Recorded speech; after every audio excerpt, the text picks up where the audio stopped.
Alright, so it's probably a bit windy up here, but being called out to a job at a medical centre that's no heating at the moment. Come up to the controller. So there's a big 8-pack unit. Running R22 still. Decent these ones. I'm not sure the capacity exactly on this. 64 kilowatts, so not a small system. Yeah, so this is our control logic. I've just got both compressors off at the moment. That was me. I've turned them both off. You can see the circuit breakers just up the top there off. Control logic on this one here. So the first stage on these controllers is your status display codes, and we've got a number 2 there. So indoor fan is running, and neither stage requests it to run. Now I've actually turned the indoor fan off, so that's in that air handling unit over there. I've got the covers off, I've got a snapped belt, so I'm just measuring up for a new belt as well. It runs 2 belts, that one's only got 1 left running it. But both filters were pretty plugged as well. So on these ones, to get through to your trip codes, just press your trip view. Alright, so trip number 9, stage 2 high pressure. And then if I cycle with my trip on, there's another little toggle just on the other side of my finger there. It says trip step. Right. Just want to press and hold that one, press my trip step, and it says 5. So trip step 5, yeah, it's stage 1 high pressure. So 2 high pressure faults on this one. So manual reset on that high pressure stage, manual reset on that high pressure stage. Now, we've actually been here before. We've advised these guys to replace both filters, run a full service, because we've got a bit of oil coming out the bottom of this suction line connection there. It's not massive, but it definitely needs attention, so we'll get the electronic leak detector onto that shortly, see if it's actually still leaking, or if somebody else has repaired it and just not cleaned the oil up. I mean, it looks pretty old. We'll see how that goes, but I'll show you sort of what we found when we were here for our last service. So these are the filters here, just some 24 by 4 inch pleated filters, and that's the back of them. Obviously airflow on these ones is always towards the mesh. Look at that, just caked. So there's 4 of these in this air handling unit, so we've popped down and grabbed some fresh filters before we came up here today, because we knew they needed to be done. I've got a work order to actually do a full service on this one today, but the practice manager's called in sick, so she's asked us if we could just quickly, we've got to service some other stuff in some patient rooms and things like that too, so she'd prefer to be there. But yeah, so we've put 4 new filters in there. So this one's got a door. This door was not even on. This is the very agricultural fresh air intake, no economizer damper or anything like that on there, but that's fine. Return air plenum, so I'm actually standing inside the return air plenum at the moment. It's not tiny, but it's not massive either. This is an old water sourced chiller return air, and it sort of serves both sides. The water source stuff's not working at the moment. It hasn't been for years apparently, so they're not too worried about that. Yeah, so new filters on. I've just reset those 2 high pressure switches, but this thing was basically having no air flowing across the coil, so it yeah, gave up. Cool. So still here at this job. Just got the electronic leak detector out of the truck. We run the D-Tech Stratus by Infracon. A real bit of kit. It's already paid for itself about 5 times over, I reckon, just in time saved, let alone money saved for clients. So a couple of modes on this one. We've got cloud hunting mode, so it's not too windy up here actually. You can hear this, I've got a big Daikin system here running, so that's the ones you can hear. Everything is still off at the moment. Pressures are equalised through this system. So I'm just going to go through all the common leak points on this outdoor unit. This thing will pick it up pretty quick if there's any leaks. You can see here, I don't know how easy to clear it is, but there's a lot of deterioration on that tube. It looks like somebody's probably done a repair on that some stage. These, I don't know what you call them, distributors, octopuses, whatever you want to call them, are a pretty common leak point, especially when they've got, you can see this clear plastic tubing on them. They can condensate and hold water and then corrode the coil. There's not a lot on this one. It's just a really good practice just to sniff them around. Nothing there, so here's your resets on those pressure controllers. Also, part of our checks are to check the electrical. While we're on site, this contactor thermal overload for contactor 2, compressor 2, stage 2 compressor has melted, so I've got a new one of them in the truck as well. But yeah, just really want to go through all these common leak points on this system with the D-Tech. Just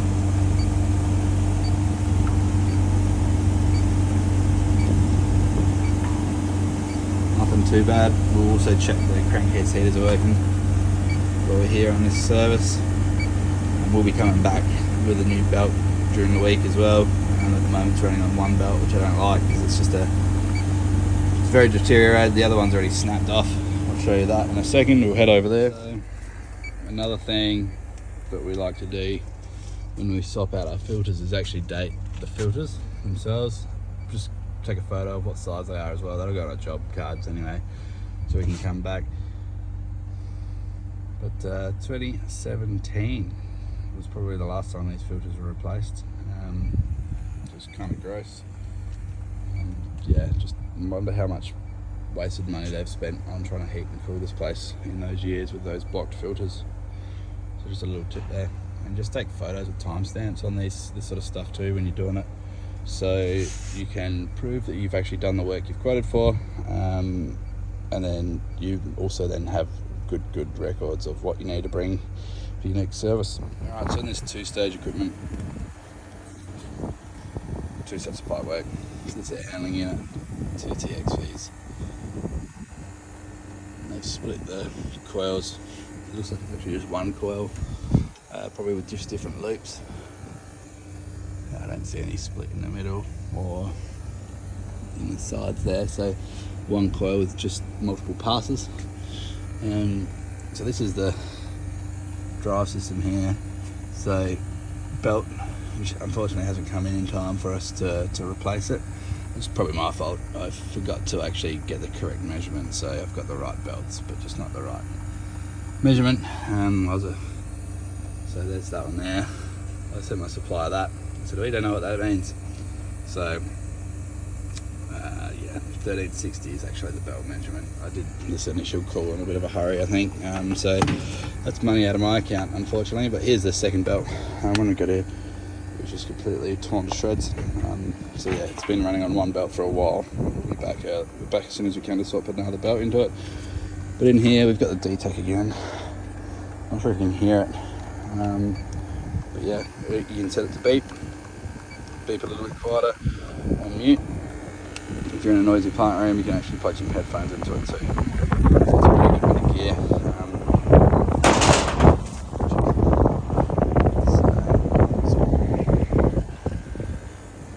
So just going to just check all the ends. This is actually my first video. So I might have to get a special camera. I know one of those ones you can click on your chest or something like that. Not a GoPro, but I see a few guys using them. But yeah, just going to go through some common leak points on these. This side, and then yeah, I've already got the access hatch out on the other side there for where the distributors are. Alright, so I've actually, while I'm in here doing this, I've got the compressors, both compressors staged off and isolated with the circuit breakers, and I've also turned the isolator off for the motor for my air handling unit. I just don't want this to start up for some unknown reason. So this is a pretty good example of that sort of condensation you can see forming in this tube, so that'll actually deteriorate. It's like the really poor quality of Pair coil and the insulation with the pair coil, same issue. Moisture just gets trapped in it and it starts to corrode the copper. This is probably good quality copper though, let's be honest. So I don't think it's going to happen as quick as it would with a new pair coil. But yeah, always just check it around and see. So I've just got this set up on cloud hunting mode. You can change it to like super mode. So it's super sensitive, so if you're trying to pinpoint a leak on a coil perhaps, high, medium and low. So super mode will pick up most things. Cloud hunting mode is really good for if you're walking into a building or a core room or something like that. It will start going off as soon as you get a leak. But again, we're just going to go through and we're just going to check all the common leak points on this. Did one on an Actron, just a domestic Actron unit the other week. I've got some photos, I didn't take any videos of the distributor leaking because of corrosion. And Actron have advised that, yeah, we can give you a new part, you've got to buy the whole coil, piston, distributor as an assembly item, so we can't weld these ones in and out, so it's probably quicker, just labour wise, but the clients actually asked us to do just a ducted replacement on that one, so we've priced that one up, so see how we go with that. But yeah, so just really going through this system, not finding any leaks, which is good. I didn't find any leaks on that outdoor unit either, so this little work rig there, little room up here, so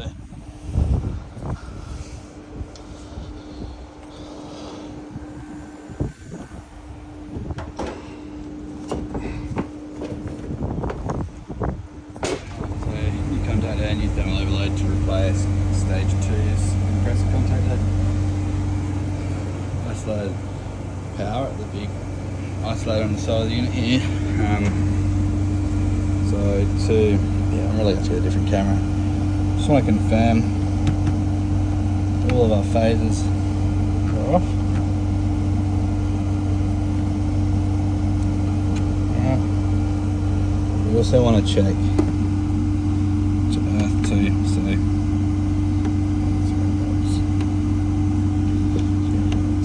zero volts. Now, you really want to be able to confirm that your meter's working too when you do that. So before you isolate, just check, make sure you got voltage, make sure your meter's working, turn it off, happy days. So that's all off. So now we'll get started on swapping that one out. Really good habit to get into with these when you're doing stuff like this is before you start, just check that you've got the right gear. And just take note of all your connections. So take a photo of it or draw a picture, do whatever you need to do.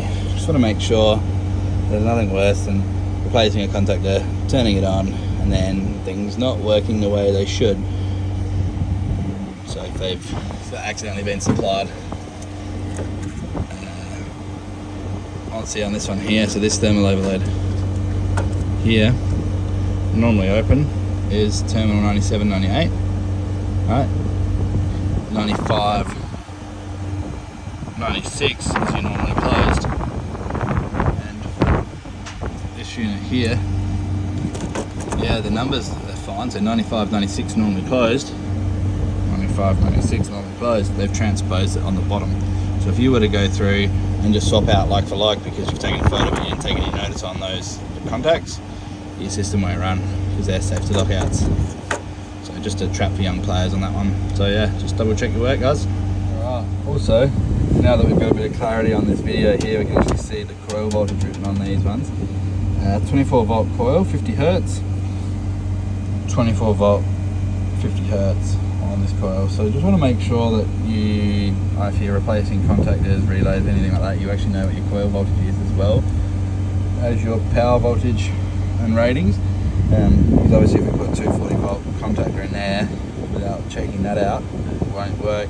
So yeah, you can get all sorts of voltage ranges, 12, 24, 230, 400 volts. So just make sure you're ordering the right stuff. This is the damaged thermal overload. Here, bit of that sun curve. You can see L1 burnt, and that's the one that you can see on the side of the contact there in there. L2, good. L3, also burnt. Now, this is because from a number of things, more than likely loose terminations on the unit, either that or charred contacts in the contactor. So for a non-invasive test to check this out, we did just a thermal camera. We've got a thermal camera, don't have it with me today, but you can throw a thermal contactor over there. The other option is you can actually check for voltage when your system's running across there and there, and you should have 0 volt there and there, 0 volt there and there, 0 volt. That, and what that'll do is obviously we're measuring potential difference across those. If you've got any voltage present, it means you've got a poor contact being made, so your contacts on your contactor might be failing, or your screws might not be terminated well. As well, even better way to do that test is bring it down the bottom here. Just being aware that not all contactors will have a thermal label over them, so just keep that in mind. Good little trick, good little service preventative thing too. And you can also do the same here on these terminals, across here and here, here and here, here and here, to make sure that those main terminals have got good voltage too, good connection. We've got access now to these terminals on this failed contactor, failing contactor. It'll be hard to see just in the light that we've got to work with here. I'll just come around this way. So obviously that's up burnt, phasing, but the contacts in there very pitted. See if I can take it apart a bit more and show you. So I've broken that apart a little bit more, but you can actually see there's past that terminal screw, you can see the actual contacts of the contactor. It's terrible, just not focusing, but you can see how pitted they are. I don't think that was the final cause of this overheat here, because as you can tell, that is very warm right there, not as warm in there. It could have been a contributing factor to that screw working loose potentially. The other three aren't as badly pitted. But yeah, there you go. So it's pretty similar on the same side there. Alright, so just checking out these crankcase heaters on this compressor here. This is the stage 2 compressor, and we've got 0 amps flowing through that crankcase heater at the moment. If I come here, right, so terminals for our crankcase heater there, there,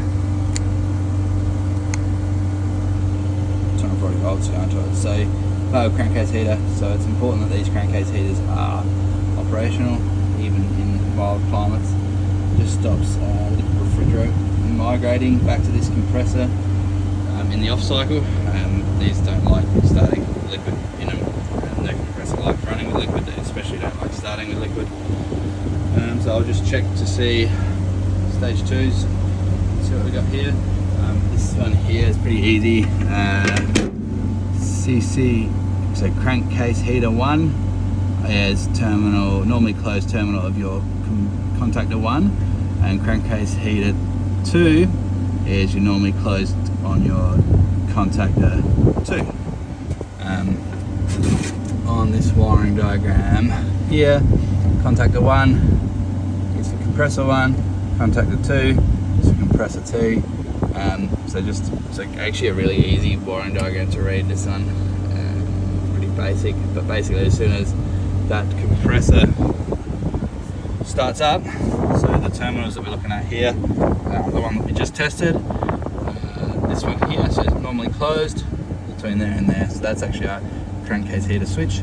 So when this coil here energizes, it opens that circuit and de-energizes that crankcase heater. We don't want the crankcase heaters running on this particular model while the compressors are running. It's just added heat that we've got to then reject out through. So some models will have 24/7 crankcase heaters. This one doesn't. If you've got crankcase heaters fitted from the factory, you need to make sure you're maintaining them. Alrighty, so I've just gone and checked crankcase heater number 2 as well. It's exactly the same as number 1. that again. I checked number 2, which is this compressor. No power applied to the heater, no heat, no current flow. This one here, compressor number 1, same story. So we've got voltage going to the crankcase heaters. They're an open circuit, so we'll take one apart and check it out. Alright, so this is the crankcase heater cable here. That's the connection there. So going across the heater element itself, we've got OL on my meter here. We would be expecting to see a resistance. You hear the meter there belling itself out, so the meter's all good. So yeah, we'll order 2 new crankcase heaters for this one. Give them the model number of the compressor and obviously also the model number of the outdoor unit. But yeah, this one here is 50 to 65 watts, 230 volt. So that's your heat. You don't want to go add too much heat, you don't want to add not enough heat, so you just want to make sure you're matching it out with something very similar. I'll just make safe first terminals. I'll leave that one there connected, and yeah, we'll pop back when we come back to do those belts with some new crankcase heaters too. But I think this is probably the 3rd sets of crankcase heaters I've come across this week.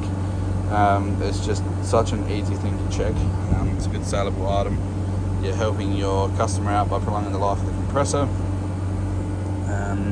Yeah, we're doing one on an old Temper Zone unit yesterday in Seaford, and yeah, the compressor sounded absolutely horrible on startup, and you could tell it was just pumping liquid for the first probably 45 seconds of it running. So yeah, just always making sure that you're doing the best thing for your customer. You're being paid to do a service, do a proper service. Check it all out. There's that new contactor up the top there. All swapped out, ready to go. Yeah, that's it for me. Right, so I don't know if you can hear too well with this one. I'll try and speak up a bit. That one, got status display code on that. Yeah, both stages running with normal control. So that's what we want. R22, this system here. I'm not going to hook up any temper ovens. I'm going to just check pressures on this one at the moment. Yeah, 4.4 degrees. Temperature low side, high side 48.4, so it's pretty well bang on. Now we've got it running. This system has a sight glass, operating in heating mode after the X valve, so it doesn't matter too much the flashing. On cooling mode, obviously, we want to make sure that we've got a full control on the liquid. So we're going to check that out. Yeah, so oil, now we're running. There's oil moving around. It says all that oil runs in there. Sort of thing. Yeah, this system's running along pretty nicely, so I'll quickly detach from stage 2 and I'll head on over to stage 1, just check the pressures, make sure they're all sort of around the same. But I'm pretty happy with how they're performing. So having a bit more of a look while the system's running at why there might have been some oil sitting at the bottom of this. I think it was actually leaking out of the bottom of the valve. Not actually the connection to the compressor there, so a bit of oil on that. Might have been this cap's actually got, you can't see it in there, but it's actually at the bottom. A little bit of oil in there. It's not leaking now. But yeah, that's just a bit oily there. Just monitor that. I'll wipe that container when we come back during the week to swap that belt over, and those crankcase heaters, we'll just make sure that no more oil is formed around that leak. Just a quick little tip on these scroll compressors.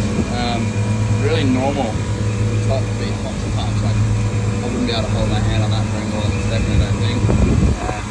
Then the body of the compressor here will be cool.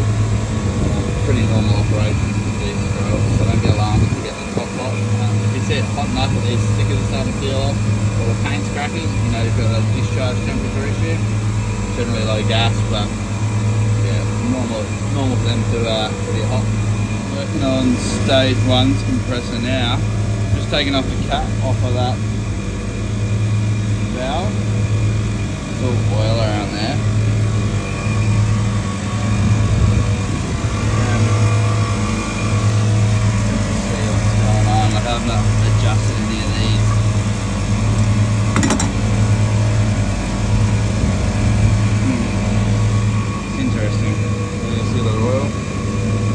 I haven't played with that carb at all. I'll see if I can get a small shift spanner in there.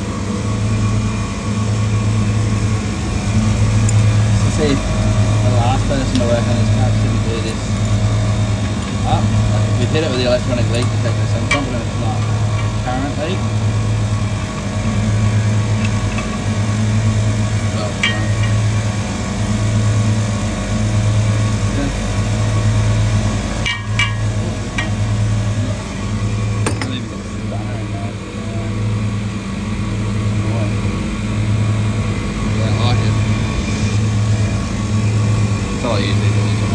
Rusty from sitting in the tool bag. So I just want to make sure that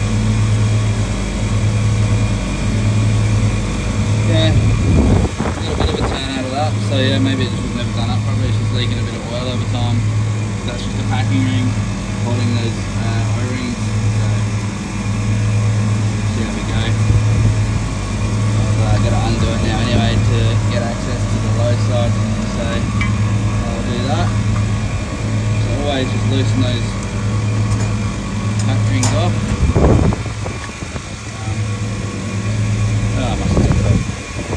So at the moment we've got a little bit of refrigerant left in from the other system there, so that's actually got refrigerant in it, not any air.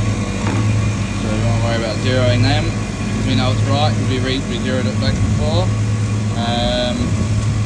So yeah, we'll crack that low side. Straight away, 4.5 degrees on the low side, happy days. And then up here on the high side, loosen this.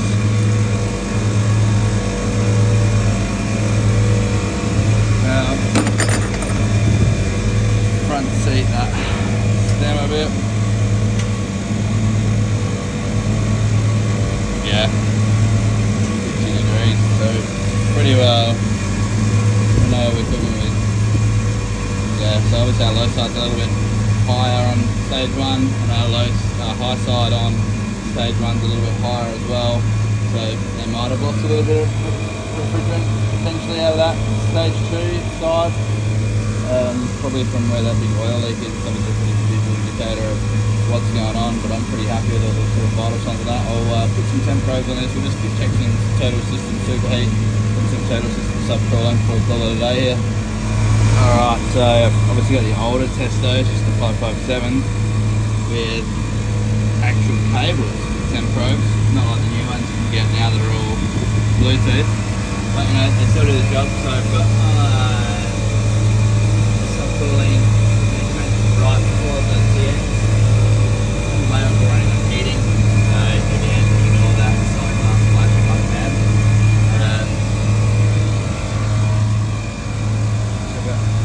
About 9k subcooling. So that's all that silence is we've got liquid refrigerant going back to that TX valve. Then my superheat temperature I'm picking up from my inlet to my compressor. Now this is what we call total system superheat. We've got 6.7k of superheat here. That is obviously after our evaporator.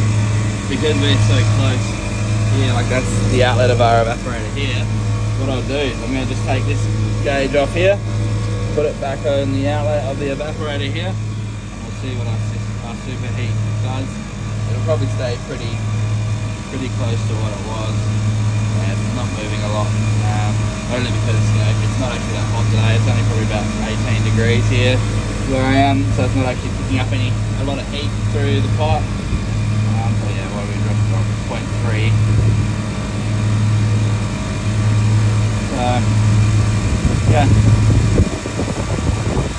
pretty happy with that. So we've got superheat. All we're doing is like confirming we've got superheat. It means that we're not sending liquid refrigerant back to our compressor, so that's what we want. Suction accumulator there, that's going to help prevent that as well.